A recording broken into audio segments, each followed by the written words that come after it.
Well, hello and welcome to episode number 423 of the Plane Talking UK podcast. I'm Carlos, and in this week's pack show, American Airlines goes boom, one airport worker wishes he hadn't played tag, and two pilots get some shut-eye mid-flight. In the military news this week, the US Air Force grounds its Osprey fleet for an issue the Marines have known about for years, and the Polish Air Force signs a huge deal with an Asian partner for new fighters. So joining me this week, as always, in a very chilled PTUK studios, and hopefully he's got a fridge full of beer, it's Matt Smith. Oh, yes, I know. Actually, do you know, I haven't opened one. I shall put that right in just a moment. Yeah, I'd forgotten all about it. Oh, good. I hope it's in the fridge. Yes, I've got a couple of toffee apple ciders in the fridge at the moment. Oh, good. I know, right? I know. First world problems, eh? How have things been with you this week then, Matt? Because obviously you've been busy on the radio, busy doing this. Yeah, it's been a sort of an unexpectedly busy week on the old radio, and it's we've had a few technical problems this week which have kept me rather busy. So we hadn't had much time to sort of think about anything else really lately. But I've got a week off next week, and I'm very, very, very, very, very, very, very excited about that. Ooh. Yeah, I'm going to Costa del Dirham, which is not even 30 miles away from where we are. About half an hour's drive away. Yeah, it's about 45 minutes, I think, door to door from here to there. But that's where Gemma was brought up. Was it? Yeah. Oh dear. Yes, well, it's near Swanton Morley is where I'm going. Oh, so you're on Gemma's stomping grounds. Oh, very good. Okay. Well, I'm really looking forward to it. I've got an afternoon. I've got an afternoon tea on the Mid Norfolk Light Railway, being pulled by a steam train, because now it's rained. We're allowed to run the steam trains again. That is so good. Which I'm very excited in. So I've got a little afternoon tea. So I shall finish my show on the Sunday, and then we're literally leaving straight away for 5 days in Swanton Morley. So there we are. That's my week forthcoming in a nutshell.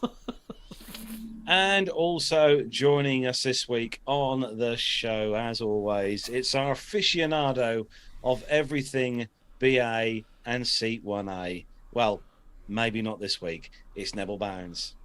Yes, it was Seat 1 Charlie going up to Edinburgh. What? And 2 Foxtrot coming back. What? I nearly had to ask for my money back. Disgraceful. I say. However, that was not as bad as the full evacuation from the Hampton Hotel, Edinburgh Airport at 5:25 in the morning. What? Because somebody had been smoking in their room. Ah, for goodness sake. So there's 120 of us in the car park, and although it wasn't that cold, when you're transitioning from a nice warm bed to the outside, the temperature change is quite a shock, let me tell you. I can imagine. Yeah, that wasn't great. But no, a nice week in Edinburgh. Temperatures were quite reasonable. So yeah, a good week overall, apart from that slight hiccup. And also, Nev, you had a listener meetup this week, didn't you, as well? I did, yes. The second time we've met in fact, the first time was in Edinburgh. The second time was yesterday in London, and it was our fabulous listener, Logan Lynch, who's been spending the week here in the UK. And his wife Michelle was there also. She was taking the picture. She didn't want to be in the picture. And could I just say, those marks on my shirt are not due to some sort of avian issue. They are the reflections from somewhere else in the building. Likely story. Just so that you know that. Great to see Logan again, and they're going back home tomorrow. I hope they have a great trip back. Yeah, very good. And it was nice to chat aviation and the usual stuff like we like to do with our listeners. Absolutely. Wonderful. Love that. I think that's a reflection from that big diamond necklace that you'd brought Mrs. Bounds. Could have been. Yeah. The default position. Yes, very good. Well done, everyone. Anyway, this week Armando is he's busy at the minute, but hopefully, fingers crossed, he'll be with us later on in the show. He'll be dialing in, as they say, later on during the show. So Armando should hopefully be with us, and we've also got military news. So don't panic, Mr. Warner. I know you are in the chat room this week. And talking about the chat room, we're going to say thanks to everyone who's joined us this evening. Going to run through the list here. We've got Richard Adams, who was in really early tonight. Thank you, Richard. He was in. I think he was in just after 6 o'clock. So hello to you, Richard. We have got Lee Davies. Hello to you. Hobby Time. Mazouz, hello to you, Mazouz, our dinner guest from a few weeks ago. We have got Captain Cruz. Hello to you, Captain Cruz. James Taylor, hello to you, James. Just scrolling down the list here. ADW, hello to you as well. Jenny in Rome. Hope you're having a fantastic time in Rome with all this lovely weather. Jenny, that's very nice here as well. We've got our main man, Micah. He's looking after the chat room, wielding his blue spanner of doom this week. So thank you to our main man, Micah. Masha, hello to you, Masha. Hope you're well as well across the water there. And let's make sure I don't miss anyone. I don't think I missed anyone out. I'll say, and thanks to everyone for joining us this evening, as always. Don't forget, if you're an audio listener of the show and you want to see what this mad craziness is, do it on YouTube.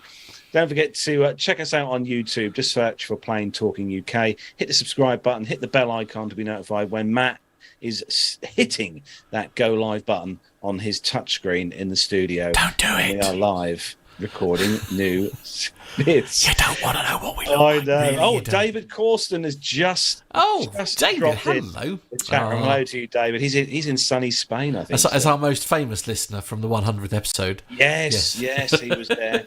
Yes, hello to you, David. Good to see you in there as well. Oh, and Neville Bounds is obviously in the chat room. Heard of him, yeah. Helping Micah out with the blue spanners of doom. Yes, the bots do keep them quite busy, don't they? Yes. I know. I'm looking forward to them later. What, the bots? Oh. A bit of bot action. Oh, and Nick Codling. Nick Codling is also in there. They're all piling in now. All the family are piling in. Good. So we've got loads of news to get through. We've got our caption this as well this week as well. And just a quick note for our two competition winners from last week, Grant McCarran and Dirk, wasn't it, Nev, who won the tag? Yes. Last week. I have posted the tags off yesterday. So hopefully, Grant, yours will be with you in Australia in probably about 3 years' time. And Dirk, hopefully yours should be with you in about another, what do you reckon now, about 6 months, something like that, with the Royal Mail as it is. Yeah. So they are posted and on their way. You know we've got some strikes on the way, right? Oh, no, don't say that. I'm not even joking. I'm actually serious. Anyway. Right, so Squawking7700, hello to you as well. He's just dropped in as well. Good to see you in there. So like I said, we've got those to get through. Caption this and military news. So, Matt, if you're ready and all the team are ready, let's do some commercial news. Captain has turned on the seatbelt light. Please take your seats and fasten your seatbelts.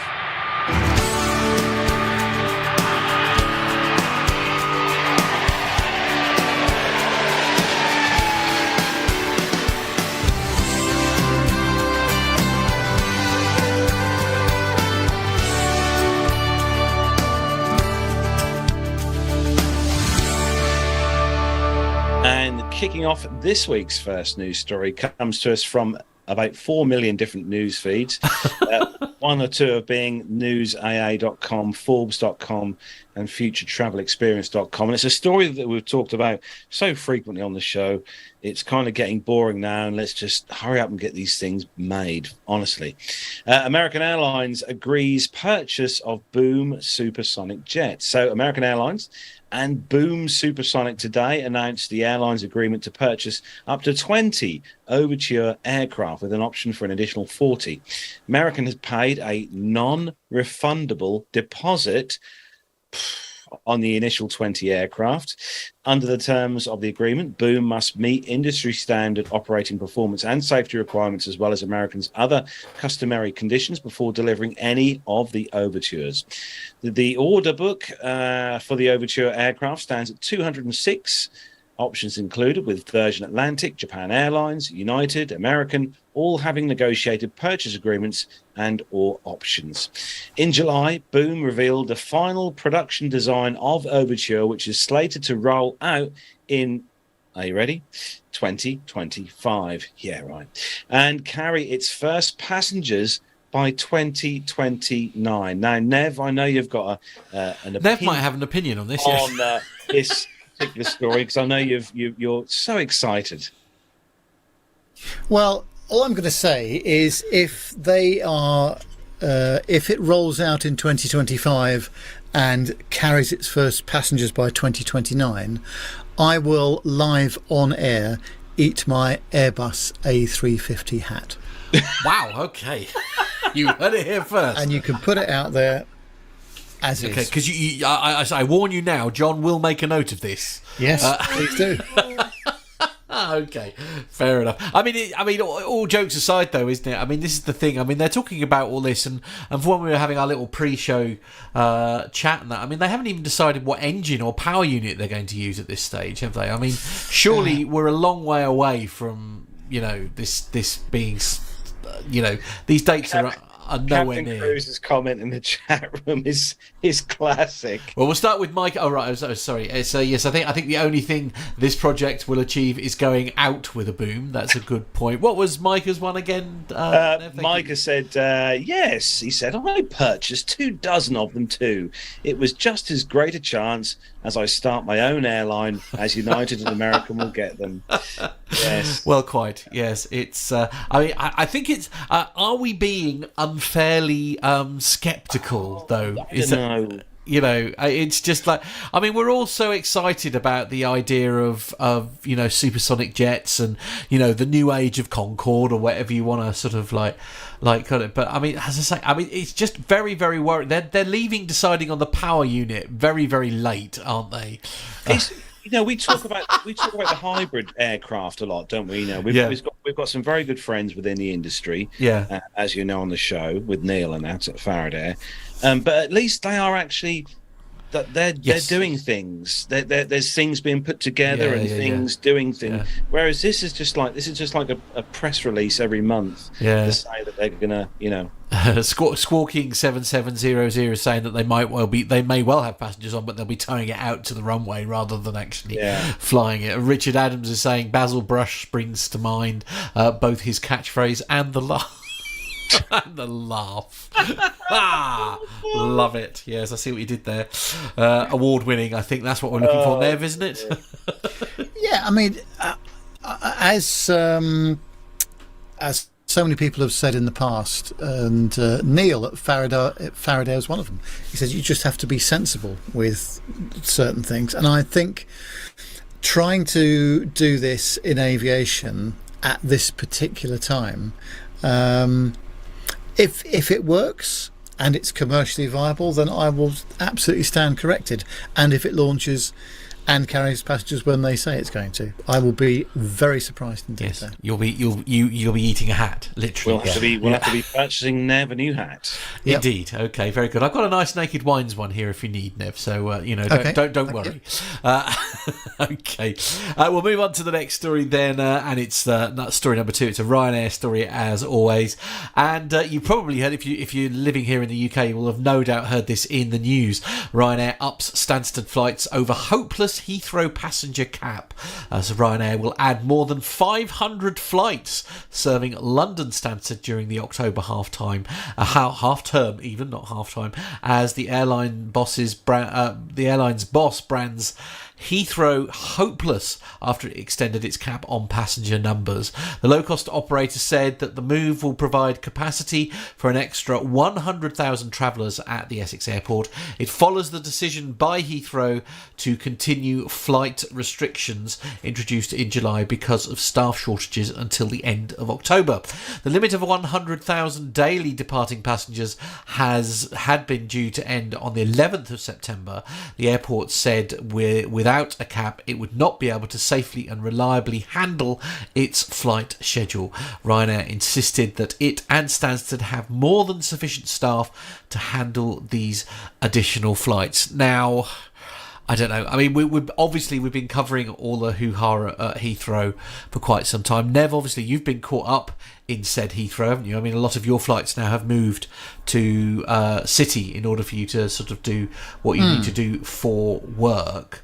I mean, I do feel for Heathrow in this in a lot of ways, but surely it's a better thing that they're deciding now to adjust the schedule to something that they feel is realistic, rather than doing what EasyJet were doing a few months, sort of like 3, 4, 5 months ago, where they were cancelling, people were getting to the airport and then they were cancelling their flights. Well, of course, this is not the airlines that's doing this. This is the airport and management themselves. So it's Heathrow telling British Airways and the others that they've got a fixed amount of capacity and that's it. Right. So, having said all that, it was very smooth when I went and came back from Edinburgh this week, apart from, we had about a 50-minute flight back from Edinburgh, but then 25 minutes sitting just shy of the stand because there was no one around to turn the guidance system on. So that was an extra 25 minutes delay sitting there with one engine running, going nowhere. And when it's 11 o'clock at night, you just want to go home, so that was at Heathrow, was it not? Yes, that was slightly tedious, I have to say. And the wrong end of the day, really, for stuff like that, isn't it? Yeah, absolutely. Yeah. So, I mean, as you would expect, obviously, Ryanair are looking at the, any PR from another airline is almost seen as fair game as far as they're concerned. And I suppose I don't blame them. But I mean, do you really think they have the capacity to do this at Stansted? Because I mean, presumably Stansted are facing the same challenges that Heathrow are in terms of baggage handlers and ground crew and stuff like that. They can do it, Matt. They've got the aircraft to do it. And bear in mind, they've had a lot of new aircraft delivered over the last few months, Ryanair. Yeah. And so they've definitely got the aircraft to do this, to manage the extra flights. Right. Stansted have probably got the capacity to do it with a lot of airlines cutting flights from Stansted. So there's more open slots, more spaces to get aircraft into. The only thing, as we all know, which could put a spanner in the works, is not having enough crew. Oh well, I see now that one. I think Ryanair are actually are good on. To be fair, aren't they? Because they are unbelievably one of the few airlines that didn't lay off millions and millions of they didn't lay off most of their crew. They actually did keep them on furlough and all that kind of thing. But my concern is the amount of pressure that it will put on. Well, yes, true. Sorry, I've just seen Captain Cruise's comment saying Ryanair passengers don't travel with suitcases, so they're much easier to handle, and that's actually a really good point, isn't it? But my concern is at the moment is, I mean, if anybody has flown through Stansted's passport control recently, going out especially, I mean that is the only place I can see as a major problem. Because it's quite the bottleneck there, and they quite often don't have enough. Has Border Force got enough people to be able to cope with those extra flights? Last year. Yeah, indeed. I mean, do you think Stansted is up for the challenge, Nev? Well, I don't know enough about Stansted's infrastructure really, but obviously Border Force and all these people are common at every airport and port in the country. So I think we'll find the answer to this question in several weeks' time, whether we have a smooth situation or whether it turns out to be a bit of a car crash. So, yes. I very much want to be proved wrong, but I fear it may be the latter, personally. No. The next story we've got for Mr. Bounds, and if you cast your minds back a few weeks ago, we were talking on the show about these AirTags, Apple AirTags, and Nev, you are a user of these AirTags, I know you are, and this story has proved quite a, Yeah, this is a very interesting story. It says that AirTag leads to arrest of airline worker accused of stealing at least $15,000 worth of items from luggage. Giovanni De Luca, 19, was charged with 2 counts of grand theft after authorities recovered the stolen item from his home, the Okaloosa County Sheriff's Office said in a news release last week. Authorities said that a traveller reported last month that her luggage never made it to her destination. The items inside were worth about $1,600. She said that an Apple AirTag had been in her luggage and showed that it was on Cathy Court, about 50 miles east of Pensacola. On August the 9th, another traveller reported that more than $15,000 worth of jewellery and other items had been taken from his luggage. Okaloosa's county sheriff deputies investigating both suspected thefts cross-referenced Destin Fort Walton Beach airport employees who lived near Cathy Court and found De Luca at his home. He was arrested on August the 10th. The items reported missing on August the 9th were recovered, and De Luca admitted to rummaging through someone else's luggage and removing an Apple AirTag, the sheriff's office said. The woman's luggage has not been found. Just a bit of background info. As of May of this year, 237,828 items of luggage had been reported mishandled, compared with 132,071 bags during the same period last year, according to the Transportation Department. So this is quite interesting, isn't it, now? Because the Apple AirTag and others that are available can be quite useful in pinpointing where people are. Although it's interesting that they did remove it, if you see what I mean. That I Yes. find quite interesting. Yeah.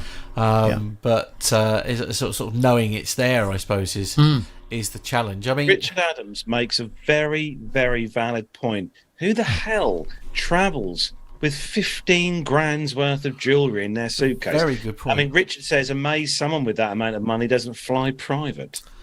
I mean, that is a good shout, actually. Wow, and that is a good point, actually, isn't it? It's just like, I mean, you'd have thought that kind of value would be perhaps kept on your person rather than through the baggage system, especially given, as Nev can testify, how easily bags go missing. Yes. Yes. Well, I'm sure this won't be the first time or last time we hear of these AirTags leading to someone getting their Comeuppance? Yes, comeuppance. Yes, Collar felt. Yes, indeed. Yeah. So I think I might invest in an AirTag, even though I don't have Apple items. I don't think it has to be. You don't have to have an Apple device to make it work. All right. Yeah. They're very expensive now. Not especially. They do them in packs of 2 or 3 or 4. I can't remember how much I paid for ours. On Amazon, not very expensive, and you just link it up with your. In fact, I think the Apple AirTags. I think you do need an iOS device. I think I'm right in saying. Okay, right. If you're using the other platform, which we obviously don't talk about, then there are other devices available for those as well. Of course, yes, indeed. Fair enough. All right. Anyway, moving on to the next story, and this is coming to us from Flight Global and US regional airline Tailwind. That's an interesting name for an airline, isn't it? Tailwind. Indeed. And we do have Armando is on tape. He has recorded this for us, so we can we can play that out to you now. Let's have a little listen. This story is from flightglobal.com. A U.S. floatplane carrier, Tailwind Air, plans next month to launch flights between New York Harbor and the Washington, D.C. area. The new flight will connect New York's Skyport Seaplane Terminal on the East River to College Park Airport in Maryland, which is just outside of Washington, D.C., according to the airline's website. The route is expected to launch on the 13th of September. A Tailwind operates a fleet of amphibious Cessna Grand Caravan EX turboprops. This New York to College Park flight will take 80 to 90 minutes, and the airline will operate the route up to twice daily, according to website sources. Now, this is interesting for me. that there's already some essential air service between Washington, D.C. area and some of the New York airports to some of the outlier airports. But to try to serve Washington, D.C. metropolitan area and the New York City metropolitan area directly is a new venture. And doing it with seaplanes is probably going to reduce that commute time. I know I've been to the New York area plenty of times, and not having to go to LaGuardia or JFK or Newark and just catch basically your ride from Manhattan on the East River and get right to Washington, D.C. is actually going to attract some business travelers, I'm sure. This is gonna be interesting. The Caravan, has a long history of being passenger service aircraft, and it's been proven that it's well suited to do so. There are some limitations, though. It'll be interesting to see how a Caravan float plane that isn't pressurized and has these big floats hanging off of it operates in the wintertime in New York City. Not only the water temperatures and potential ice, but also the icing capabilities of these airplanes, I do believe, are limited. But either way, it's new, it's innovative, and let's see how this turns out. It does sound fascinating, doesn't it? One of my favourite flights I had was on a seaplane. Honestly, oh really? One of the best flight experiences I've ever had was on a seaplane. How come? I mean, what was it that sort of ticked all the boxes? Water, maybe? Well, yeah, being on water was one of them, Right. but the fact that both the pilots are flying in bare feet was quite interesting. Different. Yeah, it's different. No, de Havilland Sea Otter, that was Twin Otter. Yeah, but no, Mondo's put some thoughts in, and he's saying here that metropolitan area to metropolitan area is possibly going to reduce travel times. Business passengers possibility flying on here, so there could possibly be a kind of avenue for business passengers to use this as a kind of a quick way of getting from A to B. But he also does not point out the limited capabilities of the Caravan as well. Obviously, you are limited quite heavily by weather. Obviously, you can't land on rough water. It would set things quite badly. But yeah, it's a good idea. I don't think it would work too well here in the UK. Not with the inland waters it might do, but definitely not the North Sea. True. It's it's an interesting concept, definitely, and because the one thing that the Americans are very good at is they do love their flying, don't they? I mean, it's they tend to on land, on the sea. Yeah, absolutely. Not fussy. Not fussy. No, indeed. Next story is from aviationsourcenews.com, and it's good news for Australia because Qantas to open a new crew training centre in Sydney. So Australian flag carrier Qantas will open a new purpose-built flight training centre in Sydney to accommodate the flight crew needs for its proposed future fleet, as well as its current line aircraft. The new multi-million-dollar facility is proposed for St Peters near Sydney Airport and will provide training for up to 4,500 new and current Qantas and Jetstar pilots and cabin crew each year from early 2024. The proposed centre will house up to 8 full-motion flight training simulators, which will cover training for the new A350 and A320 family aircraft ordered by Qantas as part of their Project Sunrise initiative. The facility will also cover simulator and ground training for Qantas and Jetstar domestic aircrew renewals and will be equipped with fixed flight training devices, emergency procedure equipment with aircraft cabin mock-ups, and classroom and training facilities. Now, why can't I have one of these here at home? I thought you already had. I guess you're pushing your luck already, I think, personally, but there we go. If you say so, right? These kind of things, obviously, are very much needed, and obviously with Qantas investing in new aircraft. Matt's just popping up a picture on the screen for those of you watching on YouTube. Well, this is something that needs to happen. Training needs to happen. You need simulators, and you need the cabin mock-ups, especially to put this training into good use. So, yeah, it's good news. Nev, you've got the next story, and it's it's good news for BA staff. Yes, actually about time, I think, too. It's on the Euronews.com and theguardian.com. And it says that around 16,000 British Airways staff will receive a pay rise of, on average, 13% by the end of the year. The workers, including cabin crew, baggage handlers and engineers, will see their pay return to pre-pandemic levels. Unite Union said it came after tough negotiations with the airline following threats of industrial action involving check-in staff earlier this summer. In June, hundreds of check-in and ground staff at Heathrow voted to go on strike over pay. A total of 700 workers from BA were planning to walk out as the busy holiday season began, but the action was called off after a deal was made for a pay rise. The strike action was initially called into play to see a reinstatement of the 10% decrease in pay that workers had seen due to the pandemic, and BA claimed that it was disappointed as they had offered a one-off 10% bonus to staff. Unions pointed out that pay of BA bosses had returned to pre-pandemic levels and argued to permanently reduce the pandemic cuts. The new pay agreement, broken up into several parts, with workers due to receive a lump sum worth 5% of their wages in August. Staff will then receive a consolidated 5% pay rise in September and a further 3% consolidated increase in December of this year.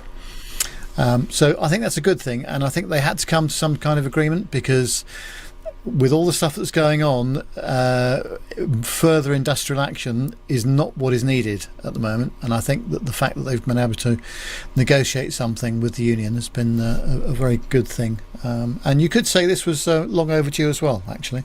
So yeah, as you say, and I think in an industry that's already struggling like mad as it is at the moment in terms of delays at Heathrow and all that kind of thing, as you say, I think a strike being involved in that as well would have been so damaging.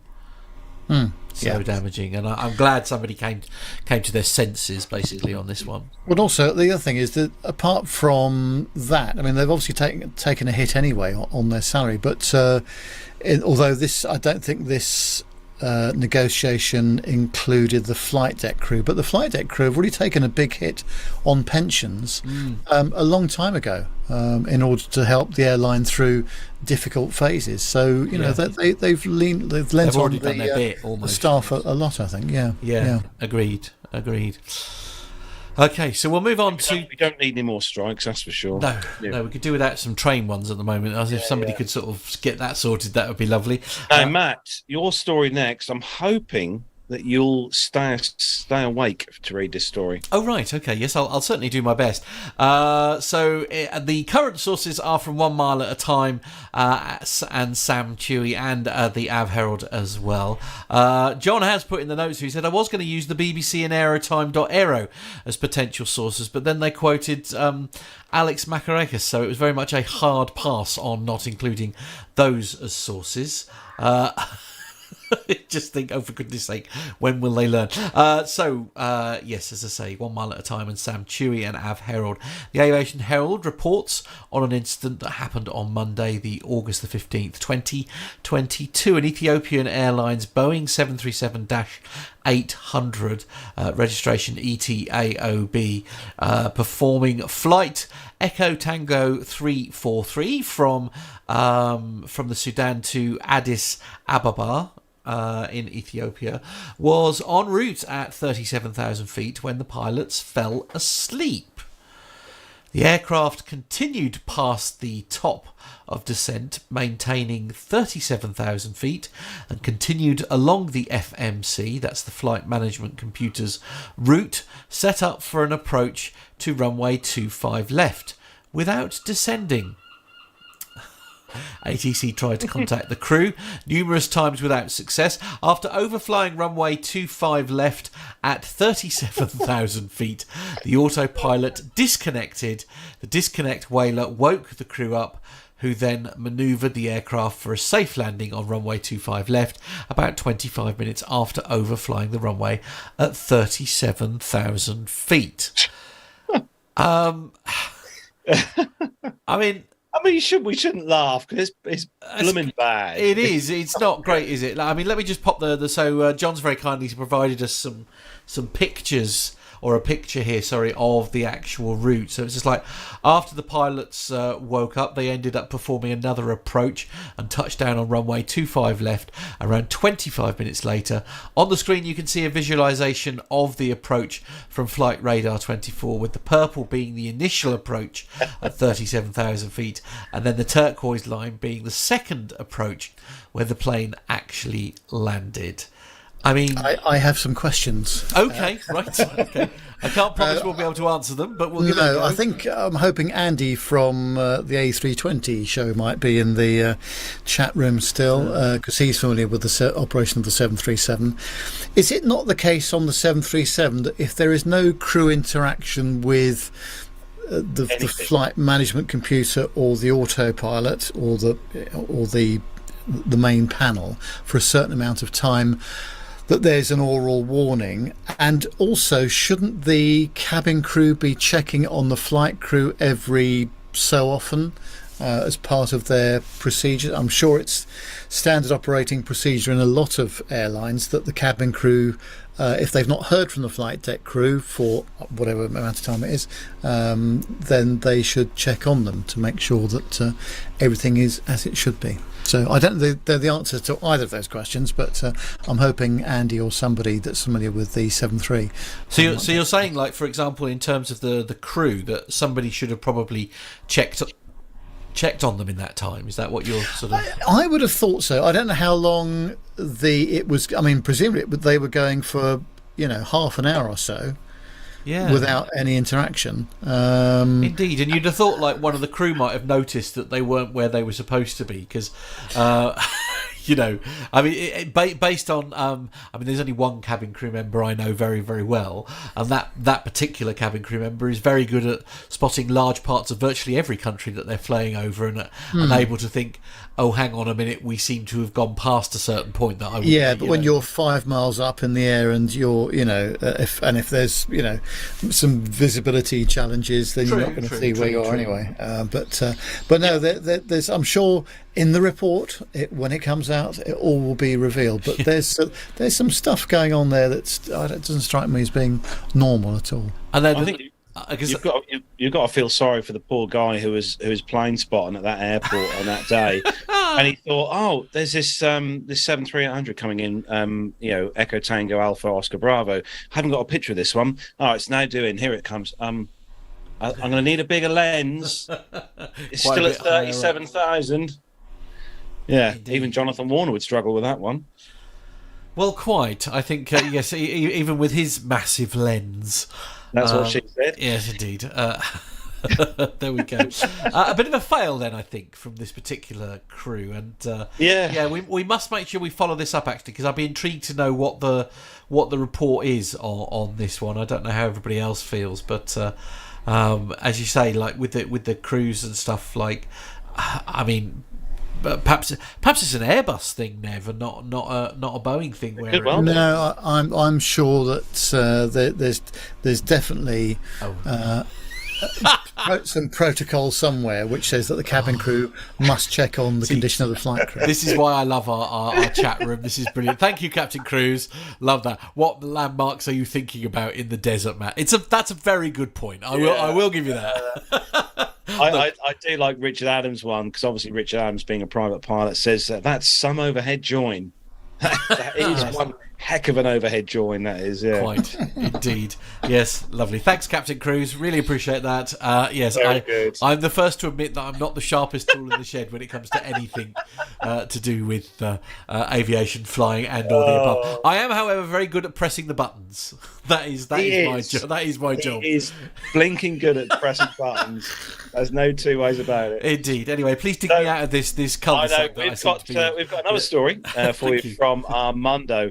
This one is coming to us from BBC.com, and this is all about an aircraft that I can actually say that I've been on board and spent a lot of time next to with a camera. Unfortunately, I don't have an audio file for that one, so that's fine. I'll read that one. Yeah, so this is all about the Handley, the Dart Herald from Handley Page, the campaign to rescue a decaying Dart Herald airliner from a field. cannot believe this is in the field now. The Handley Page Dart Herald spent nearly a decade on display at Gatwick's South Terminal before being moved to a field at the airport's perimeter. And I was there as a child. I can't believe this. There, the picture that's on the screen. My word, that brings back some really good memories. Expansion plans mean the land is now needed, and campaigners need to find £60,000 to dismantle and relocate the aircraft. Of the 4 surviving complete Heralds, this is the only example not to have been restored, experts say. The aircraft, one of only 50 built, has not flown since 1994 and was on display until 2003 before being moved to its current location. The chap in the picture, which Matt popped up on the screen, is retired Herald pilot Clive Grieveson. He's currently driving the effort to save it from the scrap heap. Honestly, this was up on the viewing gallery. Do you know what? I didn't realise that there was only 50 of these aircraft ever built. Oh, really? I just assumed it was more than that. Gosh. I must admit, when you look at this one here, so this is the picture that got Carlos all excited about here, where it's on the viewing gallery and you've got the little steps you can go and have a nosy round and all that kind of thing, and then you go to present day. Look. I mean, it breaks my heart to see it in such a state, doesn't it? You know, where it's all green and mossy and it's just terrible, absolutely terrible. Never mind, Dave. There we go. Yeah, the trouble is, it takes, it does take a lot of money to dismantle properly and move properly these aircraft to somewhere. But this is a case that we had a few years back with the VC-10 and the TriStars at Bruntonthorpe. You've got museums around the UK that have the potential and the space to home one of these aircraft, but no one's got any interest. No. And Stuart Aslet's saying there, goodness, I remember that being on display at Gatwick Village viewing area, as does Carlos, to be fair. So very fond memories of it. Well, I mean, it's just such a shame. I hope they can pull it off. I really do. Yeah. I do as well. I do, definitely. We can't keep scrapping everything from our history, otherwise there'll be nothing left to show the kids. No, quite. So, Nev, you've got... we can't go a show without mentioning a food story.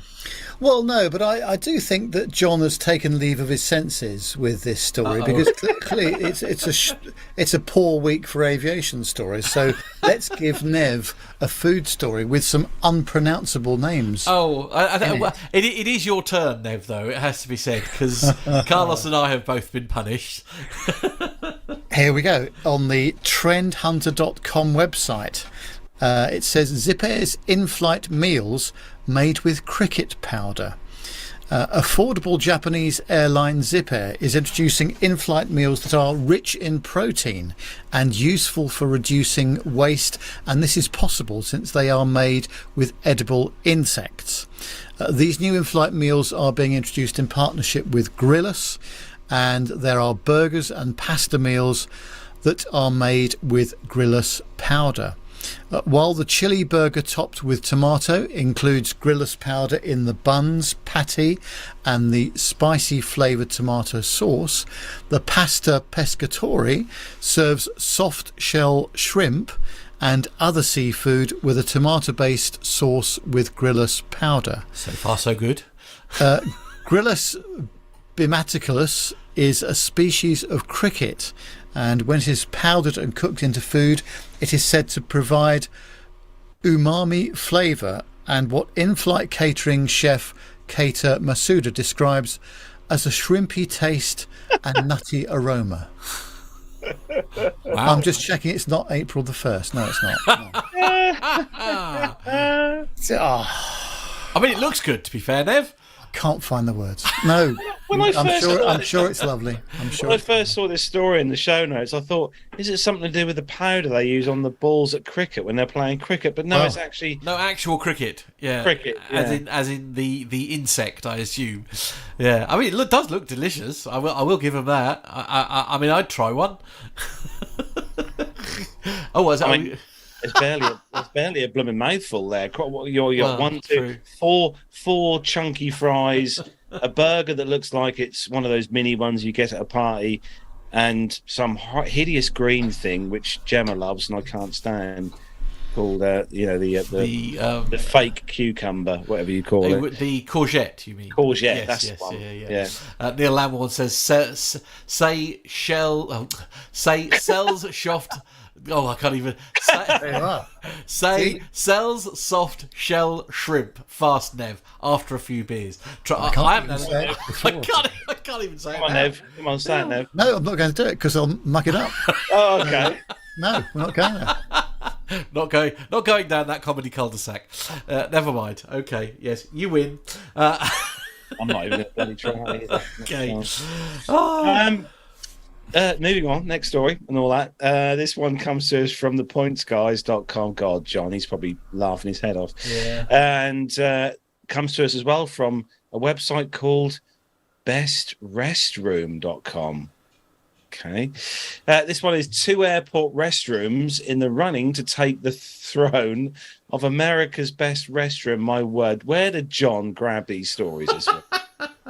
Considering I put at least 15 into the show prep this week to choose from. I know, but they were all a bit samey, mate. That's the trouble. Oh, there were some good ones in there. No, there weren't.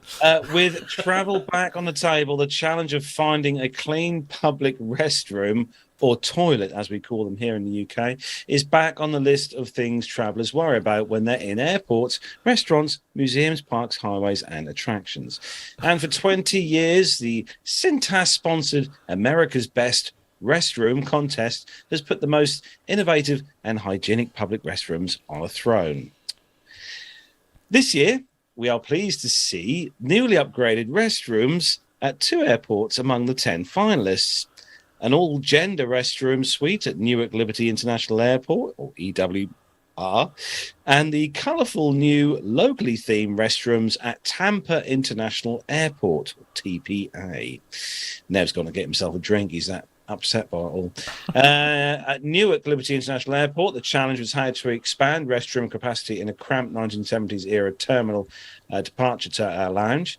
An all-gender restroom, the first for any Port Authority of New York and Jersey facility, was the answer. It was also the first of its kind at a major New York US. I'm trying to read Micah's comment now, and it's putting me right off.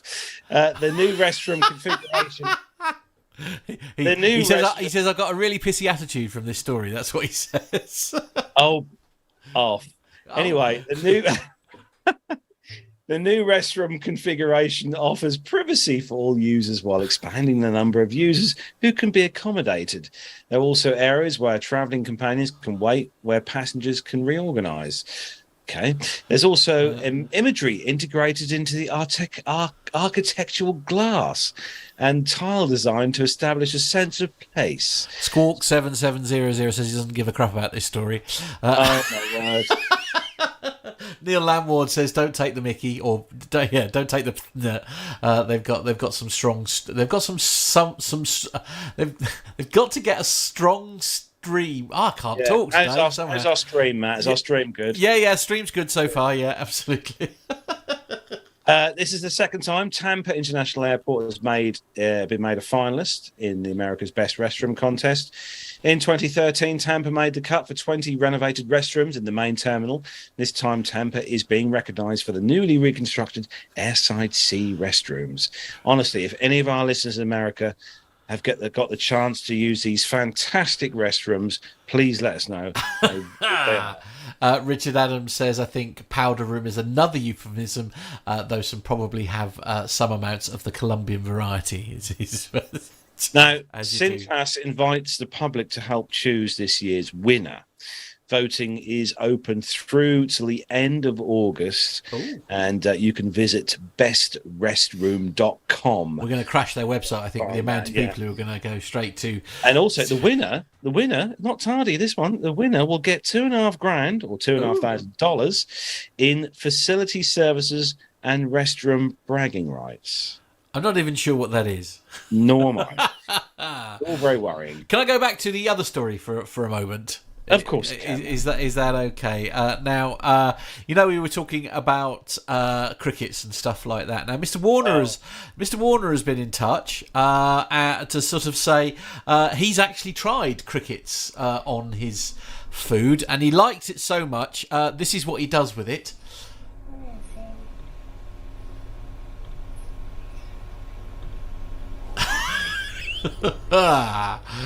There you go. Oh, yes.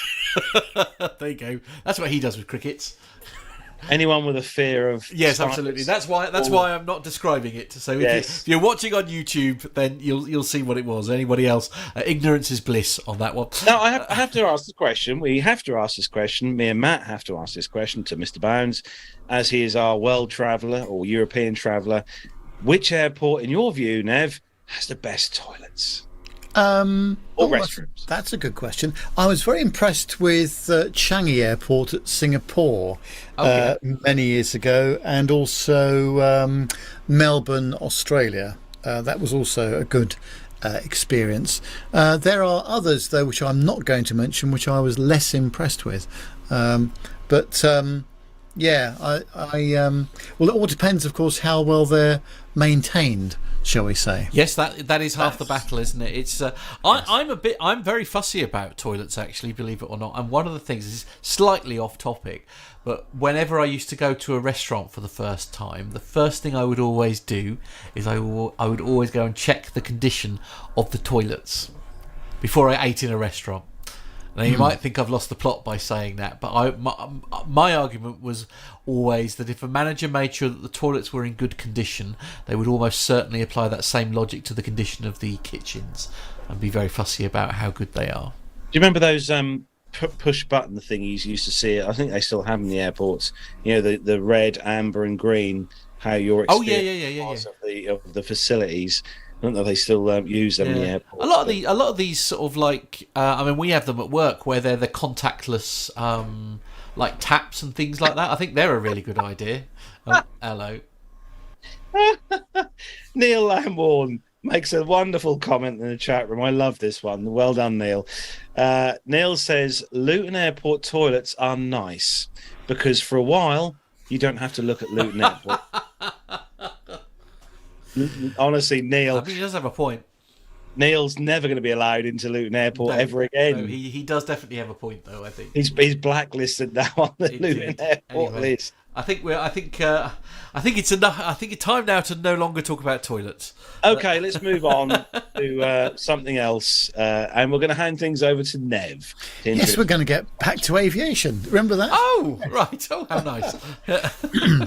Well, this is the first of a 3-part interview that Carlos did with Patrick and Linda Walker when we were at Seething at the start of July. This is a fascinating story.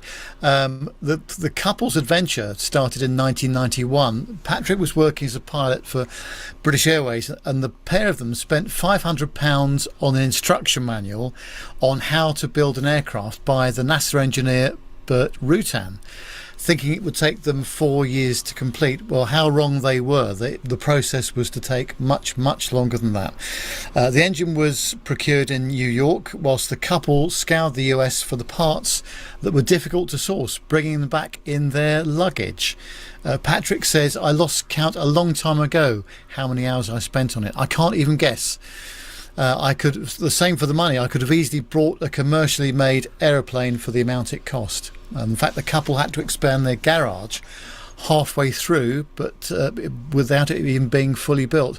The Long Easy aircraft is only 16 feet 7 inches long, and it was finally completed in 2007. Well, let's go over to Seething now with Carlos as he speaks with Patrick and Linda to continue this amazing story. So you join me at the Seething flying day here, and the weather is fantastic, bit breezy, but we've been very lucky indeed to be joined by Patrick and Linda. Now, Patrick and Linda, you've come here today with quite the aircraft, I think, haven't you? Well, thank you very much. Our Long Easy is it's been well travelled. It's a well travelled aeroplane. Yeah, it's got quite... So I was reading up all about your trip and your journey you've done. We'll talk about that in a bit, but a bit about yourselves first. We'll start ladies first, obviously. Kind of you. Linda, a bit about yourself. My background is in business management. I worked for a management consultancy for almost 30 years. I was only going to stay 5 years and ended up by staying almost 30. Loved it. So it actually gave me quite a lot of flexibility on how to manage projects, and which we've needed for our trips. It's been useful. And obviously, we spoke a bit earlier about because you don't fly yourself, but Correct. But you obviously must enjoy aviation and flying to sit behind Patrick here. Yes, and we've been to so many interesting places. I was not going to let him go on his own. I wasn't going to miss out. So even though there was a certain amount of trepidation to begin with, I've got used to it. And once you get going, you just relax into it. And there's so much going on and people you meet. So yes, you just go with it. But I wasn't going to let him go on his own. What's it like being the co-pilot of the EZ? It's very easy, really. I just sit there and look out, take notes, check the fuel every hour. So we're quite religious on checking that, keeping an eye on things, and just being his conscience. And running checklists? No, he does most of the checklists. Up with yours? So have you actually had a chance? I know obviously you don't fly yourself. No, You're not a pilot, no. But have you had a chance? Because obviously you've got the controls in the back to be able to control the aircraft. I have never tried. Is that because you won't let a Patrick, or is that? No, I'm no, scared of doing something wrong. It's easier for both of us if we don't. I know to keep my hand away from the controls because it can cause an issue. But that's not to say that you haven't on occasions actually taken the control. Oh, I've just held steady. Yes, I've just held steady. If I was folding But- a chart or anything. Yes, yeah, just good. hold steady. And if the autopilot wasn't working for whatever reason. An So- excellent co-pilot. Yes. Very good. But the conscience is the main thing. If I don't like the weather, we don't go. And on those long journeys that you do, obviously you're in the back there. You've got obviously you can't watch Netflix or anything. No. But there's the scenery. Yes. The scenery. Yeah. I mean, what you see from above is just incredible. So the trips go really quickly because there's always something going on, and we're chatting away. And we had a music. We thought we'd play music on our trips. And we put it on the first time and we've never put it on again. So we don't take it with us now because it's another piece of equipment to look after, it's another charger. And because we're weight limited, Yeah. we have to be quite ruthless in what we take and what we don't take. So there's no makeup, there's no, niceties. It's all just basic stuff. So you can't put your welly boots in there in case stuff gets wet. Flip-flops. Flip-flops. Yeah. This is pretty much uniform. Cool. Yeah, it's uniform. Excellent. So we had shirts with our registration on because it just made it look a little more professional. So Patrick, on to you. So where did things? Obviously, you have got an aviation background. Where did things start for you? My best friend at school, his father had flown during the war, and he decided to buy an aeroplane. He bought a Miles Gemini 1A, and I managed to persuade my parents to let me fly in it. He'd offered to take me up, and once I went up, I was hooked, and I was 10 years old, and after that we flew in this Miles Gemini. On holidays we came to Norfolk, we went to Potter Heigham and went on the Broads, but we flew there. We used to fly every weekend in this, and once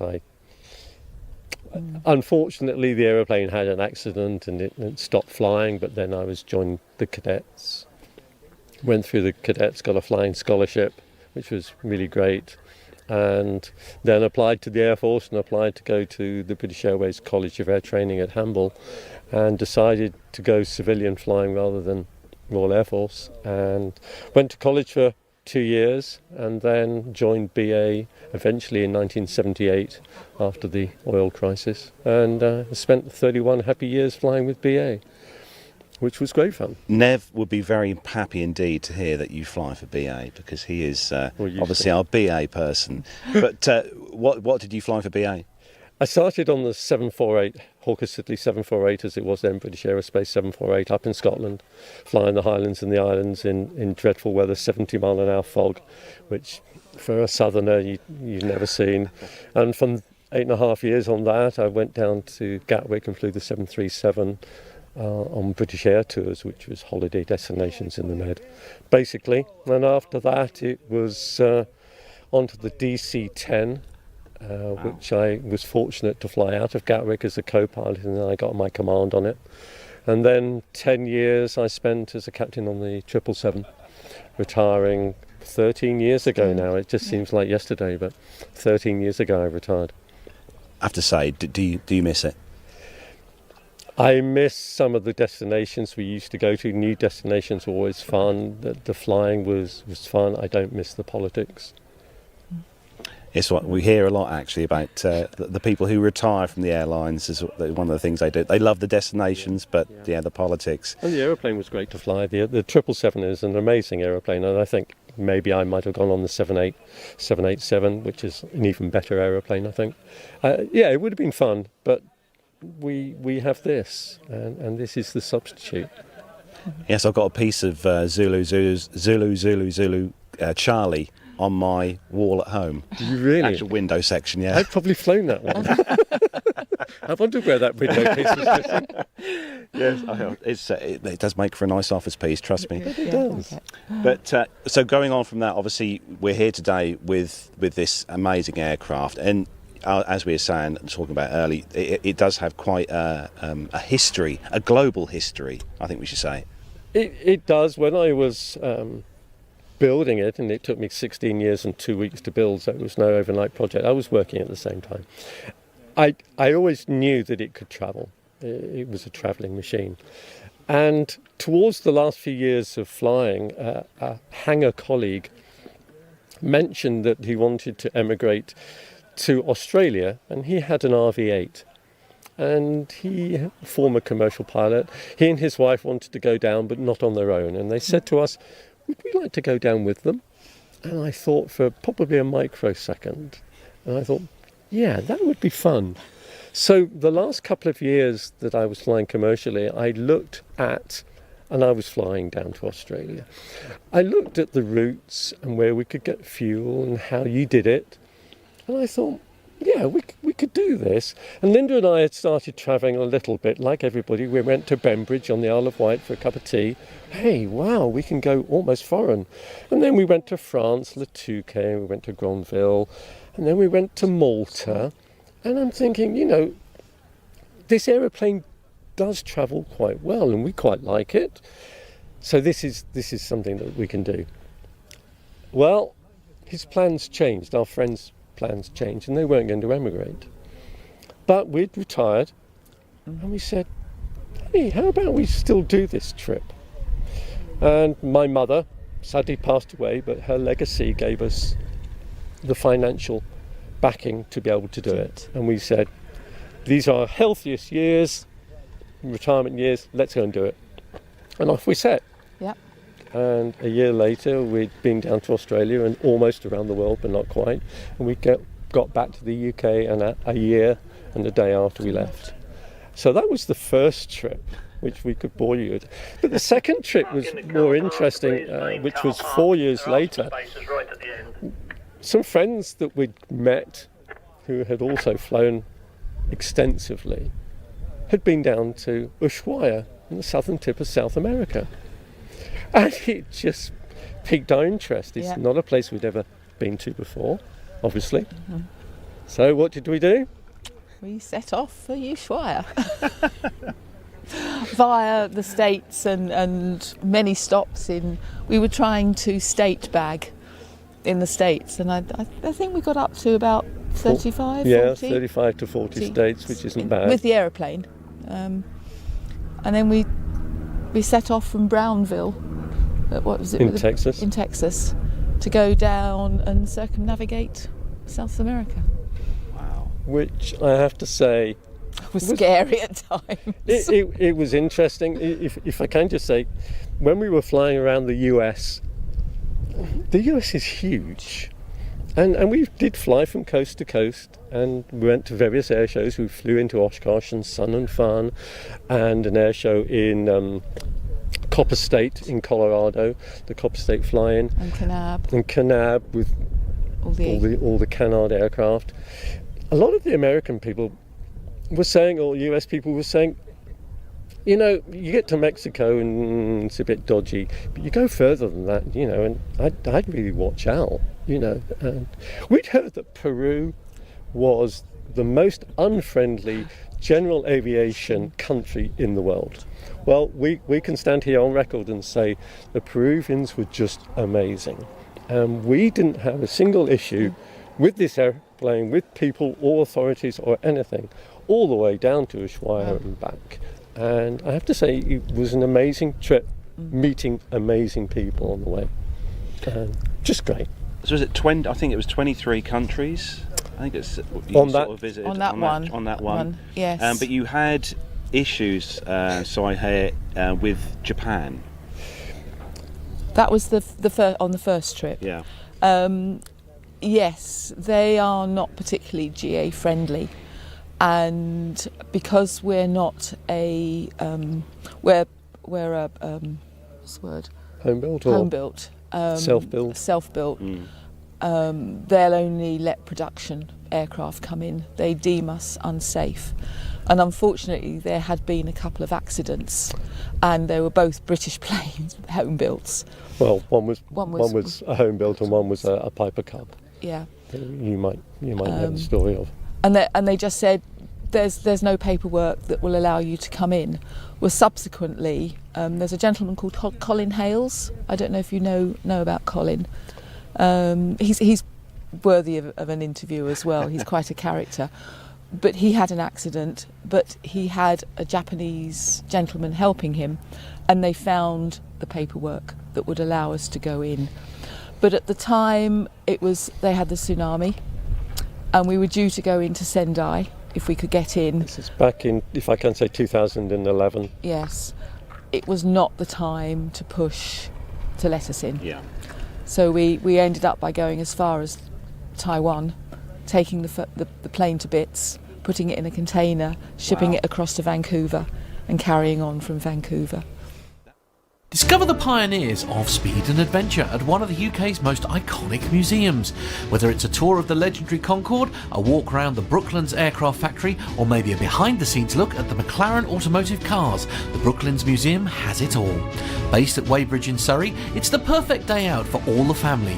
We can also host your private function or meeting in one of our amazing event suites. With so much to see and do, come and take a look at Great Britain's history of speed and flight. Find out more by going to www.brooklandsmuseum.com or give us a call on 01932 857 381. That's 01932 857 381. Little series there, Nev. You done very well. It was fascinating, wasn't it? What a fascinating couple they are. Gosh, some of the challenges that they've had. The next two parts are even more challenging, let me tell you. So we'll be playing those out next week and the week after. But really interesting to listen to what Patrick and Linda had to say. And that they're very modest about it all. Did you notice? You know, that they're treating it as it's entirely normal to do this kind of stuff.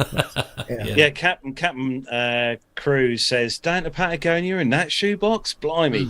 I have to say, as someone who has sat in the Long Easy and sat behind someone who's flying it, they're not too bad. I'm not going to say they're the most spacious aircraft in the world, but they're, because of the canopy, it does, you know, it feels a lot more roomier and spacious than it actually is. So okay, yeah, I'll give you that. Yeah, looking forward to those next week, Nev. Looking forward to those a lot. Yeah.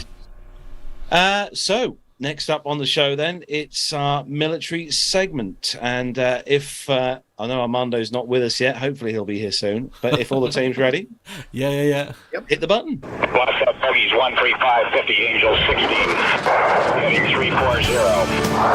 Okay. 108 bogeys.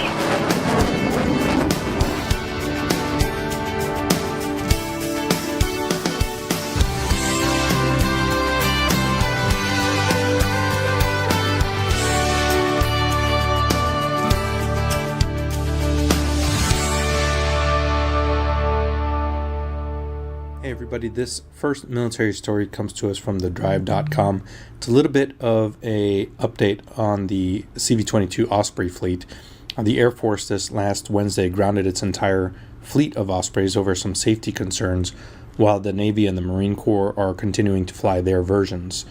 Now, the program of record for each variant, that is the congressionally approved program for this airplane, totals 360 airplanes for the Marine Corps, 48 for the Navy, and 56 for the U.S. Air Force. Of course, not all of those have been delivered yet. As we spoke a couple months ago, the Navy is just now ordering theirs. All of these airframes largely share the same engines and associated primary systems. Now, there is a program office spokesperson that said that they continue to communicate and collaborate with all V-22 customers, including their allied partners, and that the safety of the pilots and the air crews are their number one priority. And allied partners are talking about Japan, which also flies the Osprey. Now, the Navair review comes in the wake of a decision by the Air Force Special Operations Command on the 16th of August to ground its 52 CV-22 Ospreys, according to Lieutenant Colonel Rebecca Hayes. That is, quote, due to an increased number of safety incidents. Since 2017, there have been 4 incidents involving hard clutch engagements during flight, with the last 2 occurring in just the last 6 weeks or so. The quote continues that when that happens, the aircraft by design transfers all power to the opposite engine. That allows the Osprey, as we've talked about on the show, to continue flying using just one engine. But sometimes the clutch re-engages. Now, this creates a high torque transfer back to the original engine, which at that point forces the pilots to immediately land the aircraft. Now, the Air Force does not know why this is happening. The Marines, on the other hand, have known about this clutch issue for years. There's another quote saying that the hard clutch issue has been known to the Marine Corps since 2010, and as such, we have trained our pilots to react with the appropriate emergency control measures should the issue arise during flight. That's according to a Marine Corps statement. It is worth noting that the CV-22 Osprey variants flown by the Air Force differ a little bit from the ones flown by the Navy and the Marines. In addition, the spokesperson pointed out that their operating environments and mission profiles are a little bit different than the Air Force Special Operations as well. Earlier this week, the Marines ruled that MV-22 crash in Norway on March 18th that was actually caused by pilot error. A quote from the Marine Corps says that the analysis of recovered aircraft data shows that the aircraft, while maneuvering within a valley, made a left turn at 68 degrees angle of bank, followed by an overcorrected maneuver with a right turn in excess of 80 degrees, from which the aircraft could not recover. They added that the Osprey is only rated to a bank of a maximum of 60 degrees. Now, it is not known how long the Air Force CV-22 grounding will last, or whether Navair will institute a grounding for the Navy and the Marines. So we'll keep an eye out on this story, and we'll update you as we get more information. I mean, they still blow my mind, the Osprey, as a feat of engineering. I just can't get my head around them at all. Yes, the issues that they've got at the moment is worrying. I mean, we have them in the UK. We obviously have them. They fly just this week, actually, in the evenings. They've been flying over where me and Matt are here in the east of England, normally in pairs. And they're the ones at Mildenhall, aren't they? Yeah. That you're talking about there, yeah. It's quite well. I mean, having seen them and up close and been on board the Osprey, lucky enough when Armando was based here, I got the chance to go on board one, and seeing them inside. You expect this grandeur of fantastic perfection inside the air, but it's not by a long stretch. Yeah, it's built to do the job. It's built to do what it's what it's designed to do, and it's a working machine.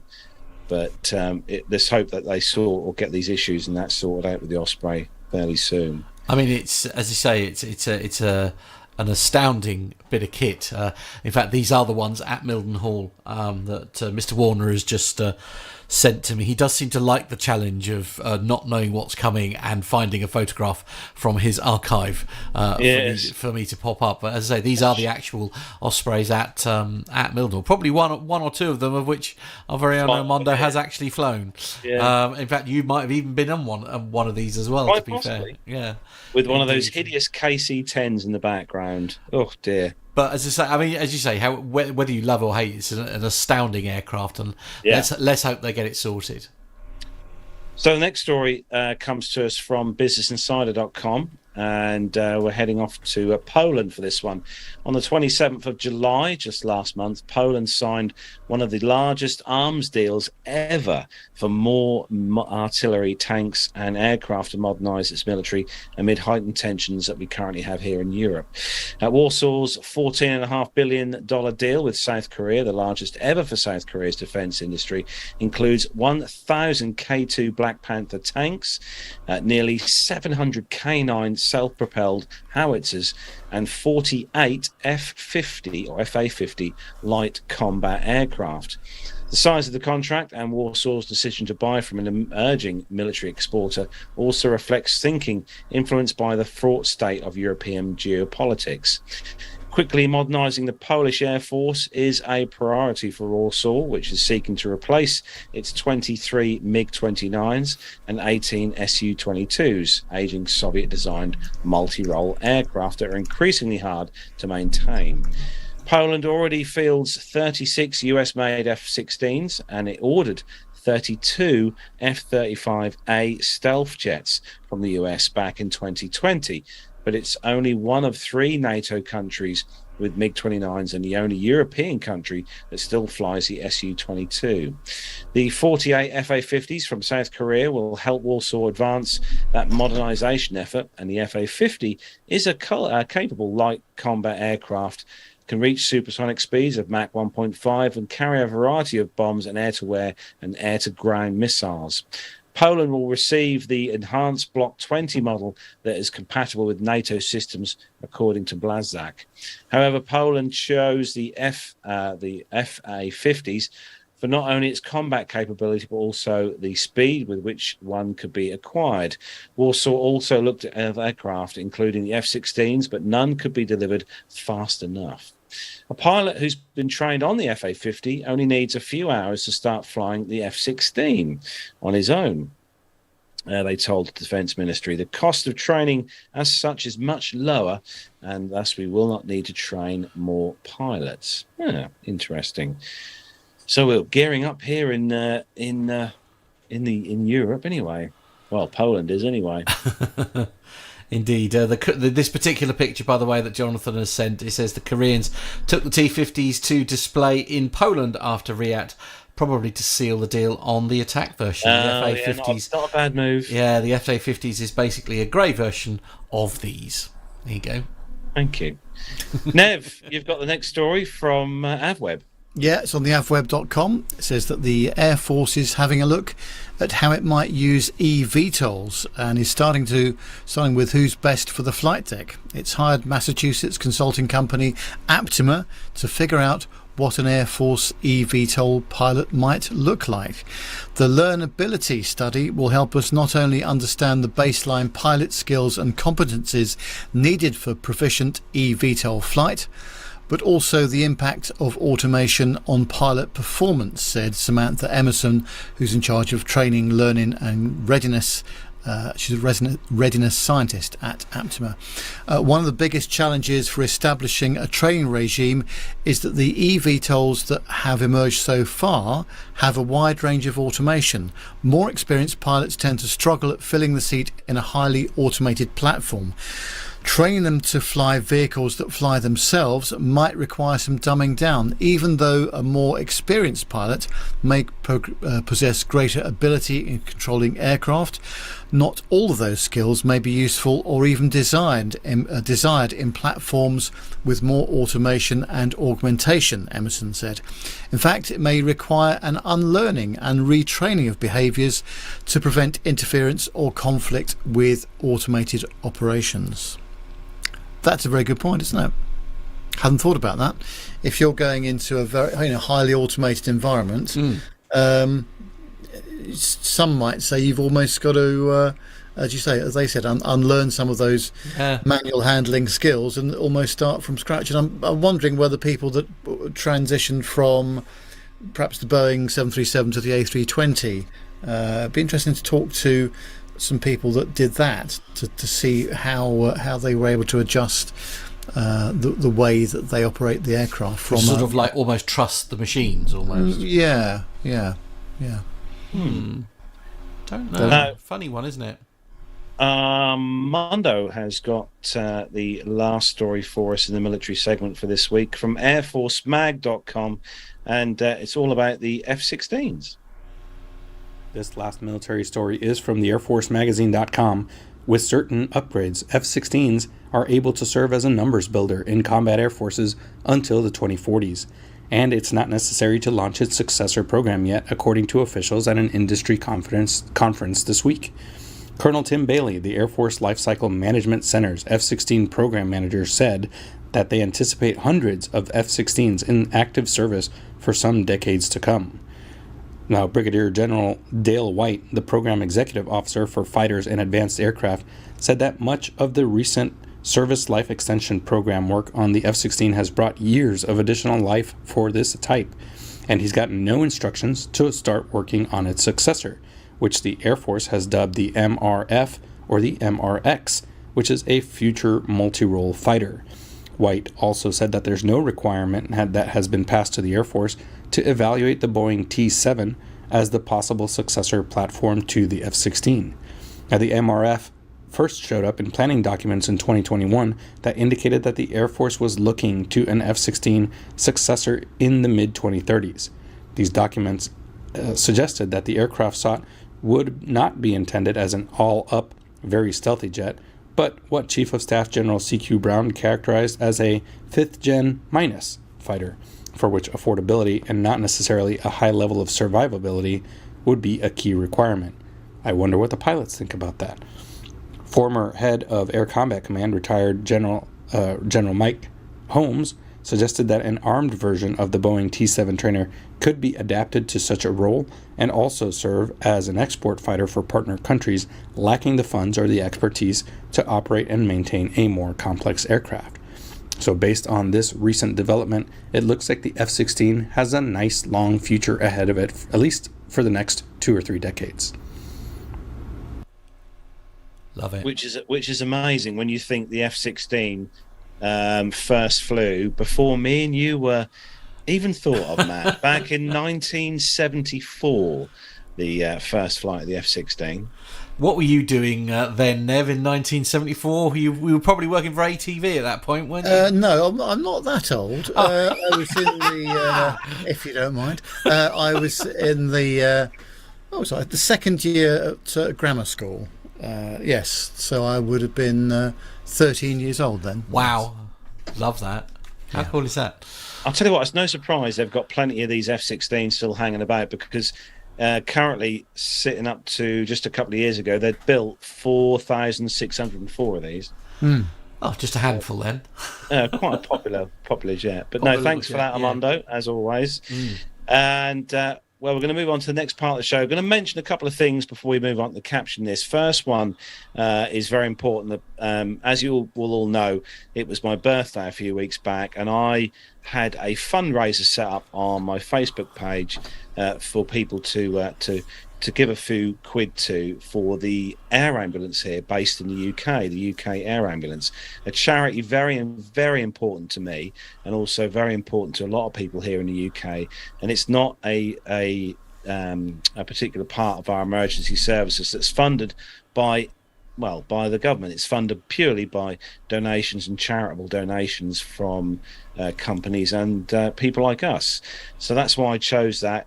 I've literally got 3 hours left to go on the donation before it closes, and it's currently, and I set a bar of £150 to raise for the charity. It's currently sitting at £300, double what I set the well done. thing. So well done.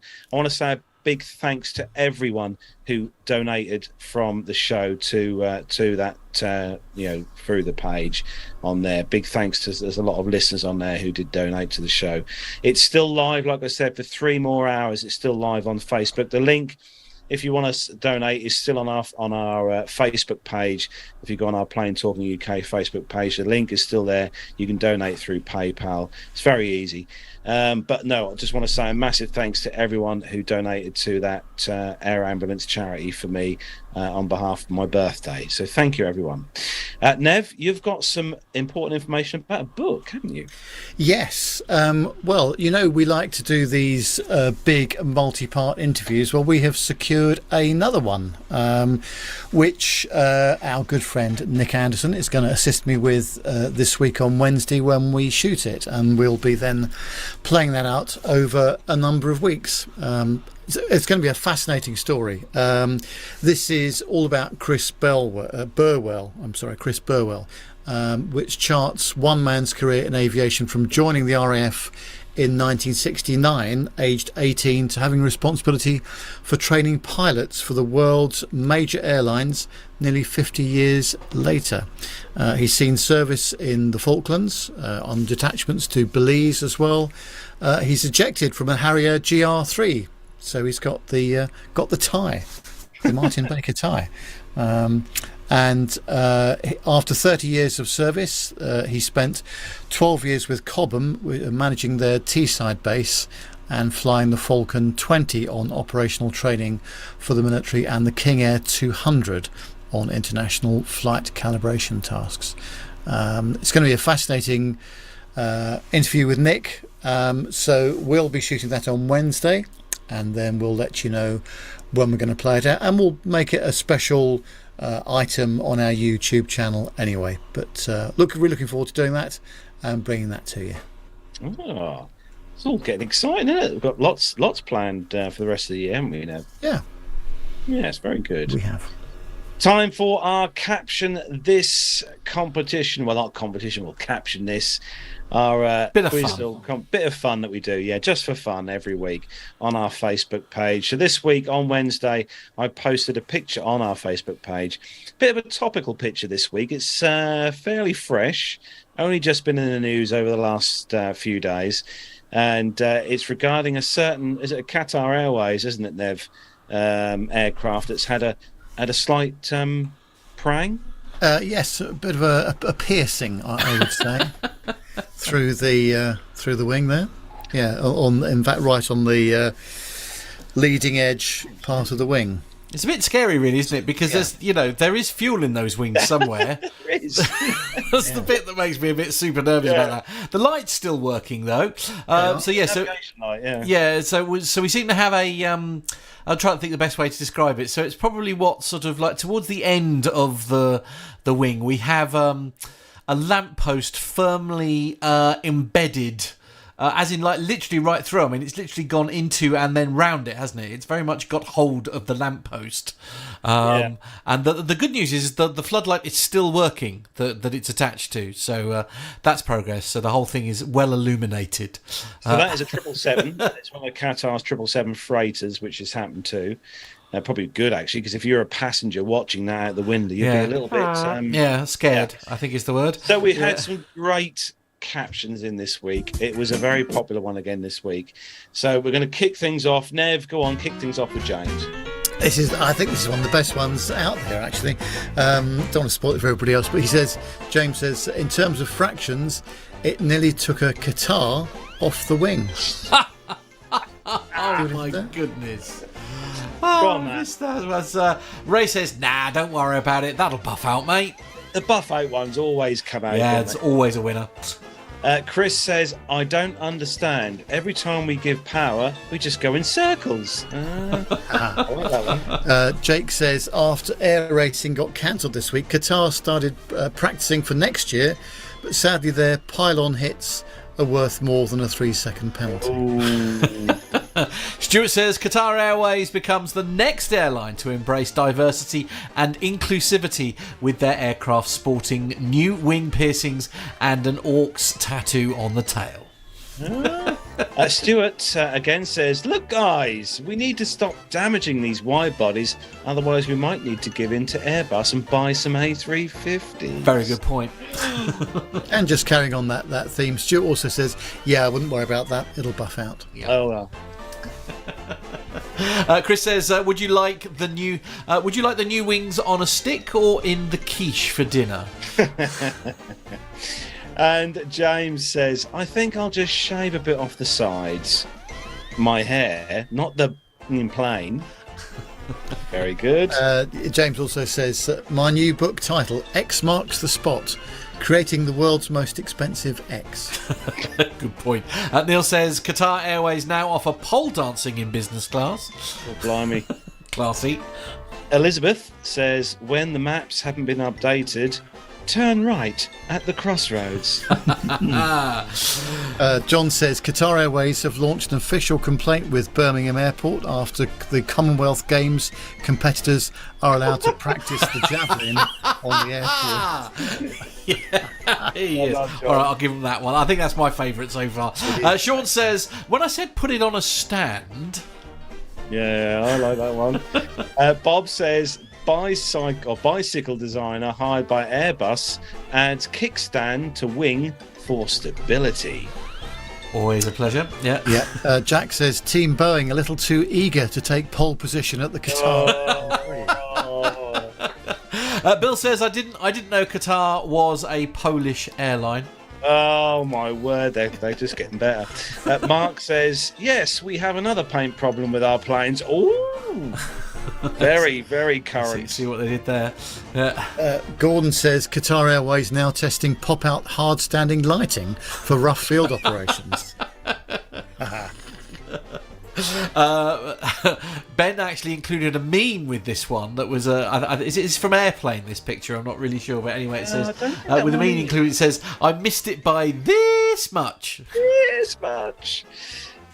Stuart says, I'm sorry, you can't park here, mate, said the parking enforcement officer. It's going to be a £50 fine to release it. Be a bit more than that, I think. Yeah. ESPN, James says ESPN presents Demolition Derby Heavy Long Haul Edition. Sunday. Be there. I love that. Simon says Qatar trying pole dancing. It's a popular one, isn't it? Yeah. Daryl says a bit of black nasty tape, it'll be fine. Right, that's like gaffer tape, right? Is that what he means by that? Yeah, mend it. If you can't mend it with gaffer tape, throw it away. And finally, Chris says, who gave the order to extend the wing? In the film Spaceball. Right. The reference wasted on me, I'm afraid. Now, we have a quick look into the world of the chat room, because obviously the chat room does like to do a little quick mention in there.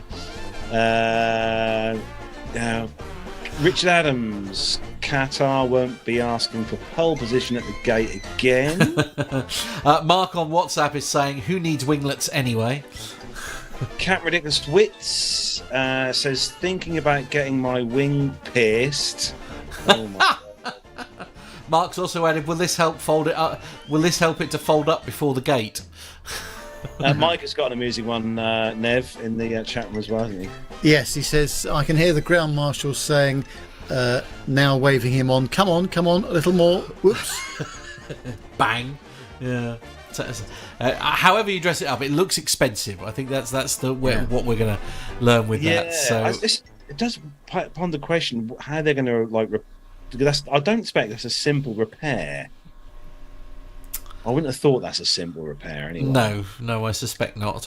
Yeah. I mean, that's not something we've got to worry about, I suppose, really. That's above our pay grade, that. I think. That's true. So don't forget to check out our Facebook page. If you don't already follow us on Facebook, have a look on Facebook, search us on there.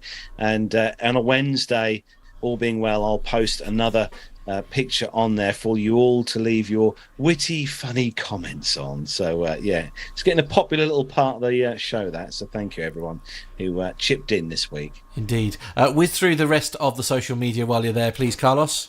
Yeah, social media links. Let's go then. This Facebook, Twitter, and Instagram. Search on the social medias for Plain Talking UK. Our WhatsApp number, if you want to send us a picture, a video, a message, a voice message, +44 757 22 491 66 is that WhatsApp number. Our email address, if you don't already know, it's podcast@plaintalkinguk.com, and our website, all the w's.plaintalkinguk.com.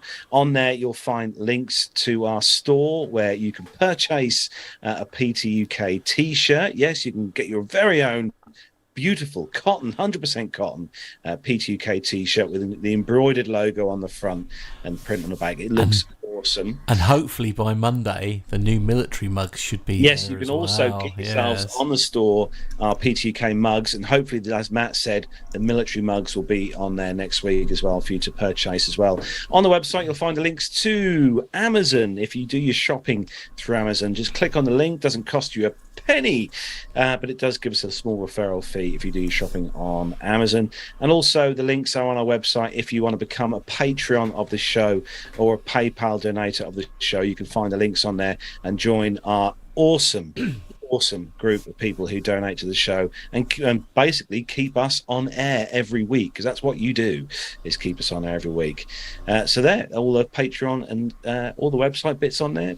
Give us a look. We'd love to we'll love to hear from you. Send us some feedback. We want to hear from you. Absolutely. So before we wrap up the show this week, Nev, you've got some important information, haven't you?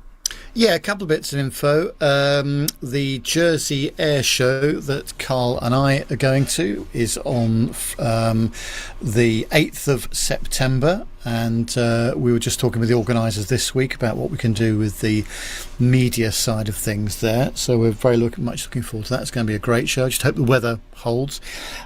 Next week, however, I will not be on the show with good reason. I hope you'll agree. I'm going to the funeral of our dear friend Ivor MacDonald, whose funeral takes place on Friday, the 26th of August. Joining me there will be Nick Anderson as well. And Kirsty, his wife, has asked me to say that if anybody else would like to attend, the funeral is in the northwest of England, just on the Welsh border, in fact. If you would like to attend, please send me a email directly and I will send the address and information to you. So send it to me personally, nev@plaintalkinguk.com. That's nev@plaintalkinguk.com. And if you can make it, she has said that you would be most welcome for the funeral itself and a celebration of his life afterwards. It's a very sad event, but I'm looking forward to it in the sense that it'll be a chance for the family to celebrate his fantastic life. So that will be next Friday.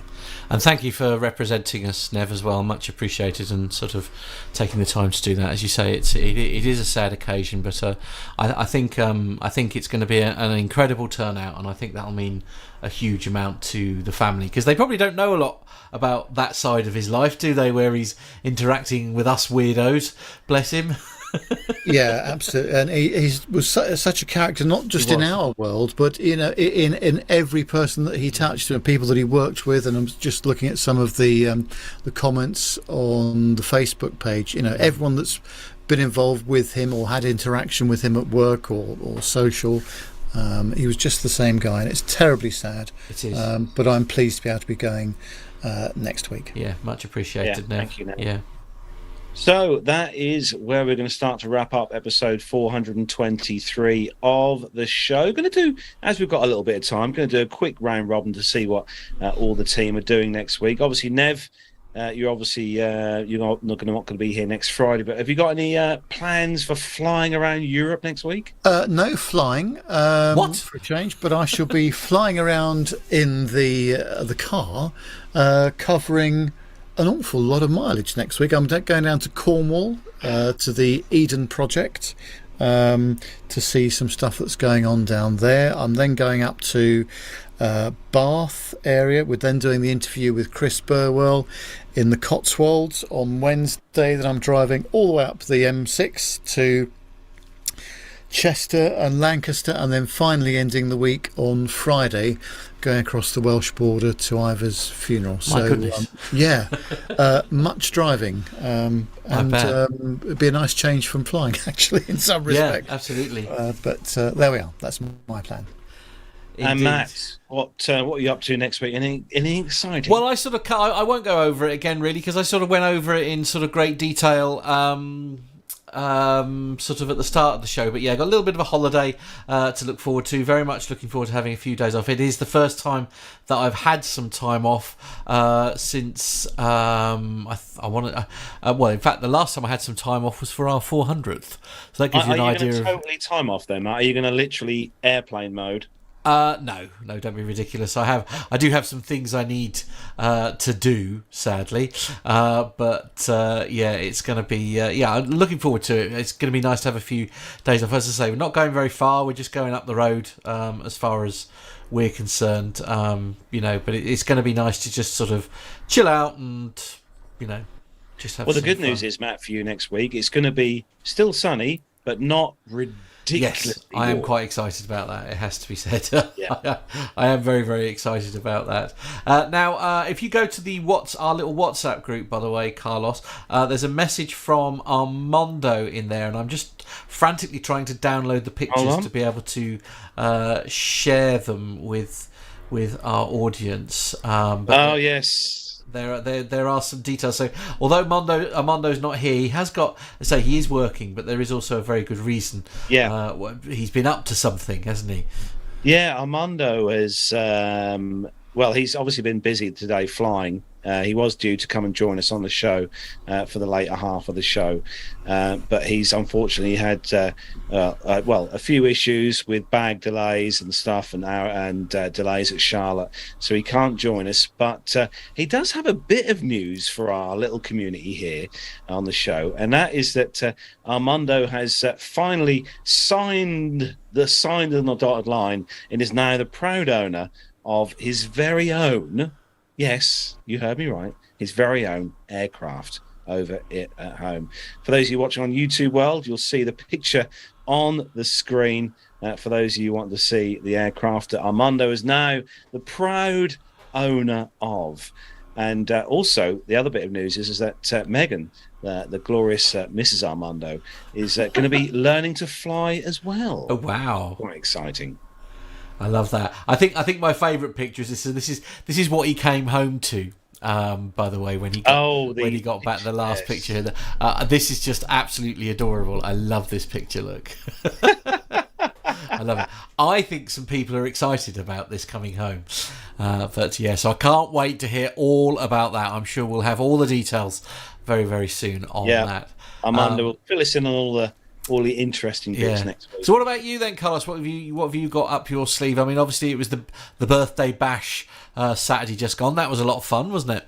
Yeah, that was really good. I really had a really good night. A massive thanks again, and I'll say this on air again, a massive thanks especially to not just Neil, who done a fantastic job, but also to that person pushing the buttons in the PTUK studios now, because Matt done a sterling job of all the graphics at the party last weekend. It was a fantastic night, so big thanks to you. It was Matt. a lot of fun, wasn't it? Yeah, it was. I'll tell you what, your wife is absolutely right. We should be completely marketing that as a thing. Oh, I know. Like, with all the back projections and the cameras and all that kind of all very good fun. Anyway, anyone would have thought. Monday, I'm off to Somerset here in the UK. I'm off blimey. to cider country, although I won't be drinking any cider because I've got to drive a vehicle with a trailer back from Somerset on Monday. So it'll be a long day for me on Monday. Because as you all know, all our listeners will know, me and Matt live in the middle of nowhere. So yeah. Well, maybe I can meet you for a coffee somewhere in Somerset then, because I shall be heading in that sort of direction on the way to Cornwall on Monday. So, let's look at your timing. See if you can get some geolocation going on. Yeah, absolutely. Yeah. Sounds like a plan. Even if it's only a quick coffee and a sticky bun or something. Yes. Right, shall we wrap up then? Yep, we're going to say a big thanks to all our YouTube family this evening for joining us on the show. Thank you to everyone who's took time out of their Fridays to watch us tonight on the YouTube stream. And also a massive thanks to everyone who downloads the show as an audio podcast each week. Thank you very much to all you guys and girls out there who download us every week. And also thank you for if you left a review on our page on the iTunes or Stitcher or Podbean page. Thank you to you for leaving a review. And if you haven't done and you got 5 minutes spare, just give us a little 5-star review. That'd be lovely. Richard Adams says you can fit a lot of cider in that trailer, by the way. The trailer you definitely can. It's full of dog food, but I'll give it a go. Right, okay. So that's about all we've got time for then. So thanks again to everyone. Thanks to Nev. Thanks to Matt. Thanks to Armando. And thanks to John, our producer John, for all the work in the background, as always, this week on the show. Don't forget to tune in next Friday to the show, episode 424. We'll be back on air 7 o'clock next Friday. So from me, Carlos, here at home, from Matt in the Master Suite PTUK studios, and from Nev in his studio at home. Take care. Have a great weekend and see you next week. Bye. See you. Bye.